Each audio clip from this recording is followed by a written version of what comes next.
వచ్చే నెలలో తెలంగాణలో పర్యటించనున్నారు ప్రధాని మంత్రి నరేంద్ర మోదీ. భారీ బహిరంగ సభ నిర్వహించబోతోంది బీజేపీ. రిజర్వేషన్ల బిల్లును అడ్డుకోవడం ద్వారా మహిళలను మోసం చేసిన కాంగ్రెస్ కు బుద్ధి చెప్పేందుకు ప్రజలు పెద్ద ఎత్తున తరలిరావాలని బీజేపీ పిలుపునిచ్చింది. ప్రధానమంత్రి నరేంద్ర మోడీ తెలంగాణ పర్యటన షెడ్యూల్ ఫిక్స్ అయ్యింది. మే 10న తెలంగాణకు వస్తున్నారు ప్రధానమంత్రి నరేంద్ర మోడీ. సికింద్రాబాద్ పరేడ్ గ్రౌండ్స్ లో బహిరంగ సభ నిర్వహించబోతోంది బీజేపీ. మూడోసారి ప్రధానమంత్రి అయ్యాక మొదటిసారి తెలంగాణకు వస్తున్నారు మోడీ. పలు అభివృద్ధి సంక్షేమ కార్యక్రమాలకు శంకుస్థాపనలు, ప్రారంభోత్సవాలు చేయనున్నారు. అలాగే తెలంగాణ బీజేపీ నిర్వహించనున్న బహిరంగ సభలో పాల్గొననున్నారు. ప్రధానమంత్రి హాజరు కాబోతున్న బహిరంగ సభకు జనాగ్రహ సభగా పేరు పెట్టింది తెలంగాణ బీజేపీ. మహిళా రిజర్వేషన్ బిల్లును కాంగ్రెస్ అడ్డుకుందని బీజేపీ ఆరోపిస్తోంది.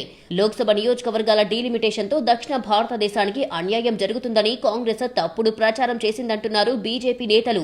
మహిళలకు, ఎస్సీ ఎస్టీలకు, దక్షిణాది రాష్ట్రాలకు వెన్నుపోటు పొడిచిన కాంగ్రెస్ కి బుద్ధి చెప్పేందుకే ఈ జనాగ్రహ సభ అంటున్నారు బీజేపీ నేతలు.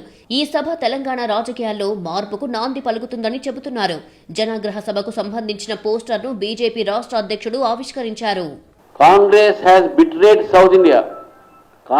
Because of Congress, South India lost increase in parliament seats. కాబట్టి ఈరోజు అన్ని సెక్షన్స్ని బిట్రే చేసింది కాంగ్రెస్ పార్టీ, అన్ని సెక్షన్స్ దగా చేసింది కాంగ్రెస్ పార్టీ. ప్రజలు ఆక్రోశంతో ఉన్నారు. మన మహిళా ర్యాలీ అయింది, మహిళా ఆగ్రహ యాత్ర. ఈరోజు ఎస్సీలు కోపం మీద ఉన్నారు, మాకు పెరగాల్సిన సీటు పెరగట్లేదని. ఎస్టీలు కోపంలో ఉన్నారు. మహిళలు మాకు 33% రావాల్సినటువంటి కాంగ్రెస్ పార్టీ మన మోసం చేసింది. భారీ ఎత్తున జన సమీకరణపై దృష్టి పెట్టింది. ఇప్పటికే గ్రేటర్ నేతలతో సన్నాహక సమావేశం నిర్వహించారు తెలంగాణ బీజేపీ అధ్యక్షుడు రామచంద్రరావు. తాజాగా ఎంపీలు, ఎమ్మెల్యేలతో కూడా ప్రత్యేక సమావేశం నిర్వహించారు. ఈ సమావేశంలోనూ జన సమీకరణపైనే చర్చ జరిగింది. ఎంపీలు, ఎమ్మెల్యేలకు పార్టీ టార్గెట్స్ కూడా పెట్టినట్లు తెలుస్తోంది. రాష్ట్ర నలుమూలల నుంచి జనాన్ని హైదరాబాద్ కు తరలించాలని బీజేపీ పట్టుదలగా ఉంది. ప్రత్యేకంగా రైళ్లు, బస్సులను కూడా బుక్ చేస్తున్నారు.